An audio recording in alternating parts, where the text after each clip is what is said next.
நம்ம வீடுகளில் இந்த மணி பொரியல் கூட்டு ஏதாவது செய்வோங்க. அந்த மாதிரி செய்யும்போது பார்த்திங்கன்னா நம்மளுக்கு தவறுதலாக அதிகபட்சம் எண்ணெய் வந்துருச்சு அப்படின்னாக்கி பார்த்திங்கனாலே தெரியும். எண்ணெய் ரொம்ப பிரிஞ்சு வந்து இதாகிடுச்சினாலே நம்ம அது கூடயே இந்த மாதிரி ஒரு பவுல் ஒன்று நடுவில் கவுத்தி வச்சுருங்க. இப்போ இந்த காய்கறியெல்லாம் நம்ம சைடில் ஓரங்கட்டி வச்சுட்டு அப்படியே நடுவில் ஒரு பவுல் மட்டும் கவுத்தி வச்சிட்டோம்னா நம்மளுக்கு தேவையில்லாத எண்ணெய் எல்லாமே அப்படியே நடுவில் அந்த மாதிரிக்கு வந்துடுங்க. இப்போ நம்ம பவுல் வந்து அப்படியே தூர எடுத்துடலாங்க. நான் இப்போ ஒரு ஸ்பூனை வச்சு எடுத்து வச்சுட்டேங்க இந்த மணிக்கு. இப்போ பார்த்திங்கன்னா அதில் எண்ணெய் எவ்வளோ தங்கியிருக்குங்கிறத நம்ம ஈஸியாக ஒரு ஸ்பூனை வச்சு நம்மளுக்கு தேவையில்லாத எண்ணெயை வந்து அப்படியே நம்ம ஸ்பூன் வச்சு எடுத்துடலாங்க. இந்த டிப்பு உங்களுக்கு ரொம்பவே யூஸ்ஃபுல்லாக இருக்குங்க. ட்ரை பண்ணி பாருங்க. நிச்சயமாக நம்மளுக்கு வந்து தேவையில்லாத எண்ணெயை வந்து இந்த மாதிரிக்கு ஈஸியாக இந்த மெத்தடில் எடுத்துடலாங்க. இந்த வீடியோ உங்களுக்கு கண்டிப்பாக யூஸ்ஃபுல்லாக இருக்குங்க.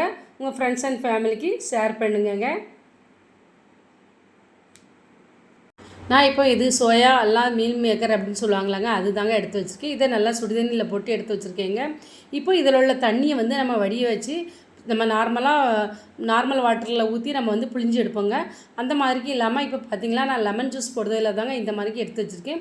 இந்த மாதிரிக்கு நம்ம எடுத்து வச்சு புழிஞ்சு எடுக்கிறதுனால பார்த்திங்களா நம்மளுடைய கை வந்து எரிச்சல் ஆகாதுங்க. அந்த சூட்டோடு நம்ம அப்படியே அந்த தண்ணியெல்லாம் பிழியும் போது பார்த்திங்கன்னா நம்மளுக்கு கை கொஞ்சம் எரிய ஆரம்பிக்குங்க. இப்போ பார்த்திங்கன்னா இந்த மாதிரிக்கு ட்ரை பண்ணுறதுனால ரொம்பவே ஈஸியாக இருக்குதுங்க.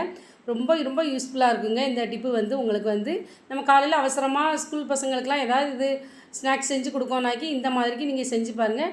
டக்குன்னு நம்மளுக்கு வந்து அவசரத்துக்கு ரொம்பவே யூஸ்ஃபுல்லாக இருக்குங்க. பார்த்திங்கனாலே தெரியும். நான் இது கூட பார்த்திங்கனாக்கி நல்லா இந்த மாதிரிக்கு மொறுன்னு வறுத்து எடுத்துருக்கேங்க. ரொம்பவே கிறிஸ்பியாக இருக்குது. குழந்தைங்களும் நல்லா விரும்பி சாப்பிடுவாங்க.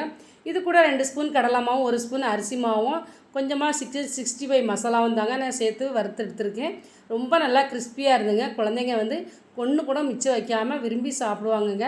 ட்ரை பண்ணி பாருங்க. உங்களுக்கு ரொம்ப யூஸ்ஃபுல்லான டிப்பாக இருக்குங்க. இந்த டிப்பு பிடிச்சிருந்தா மறக்காமல் நம்ம சேனலை சப்ஸ்கிரைப் பண்ண மறந்துடாதீங்க.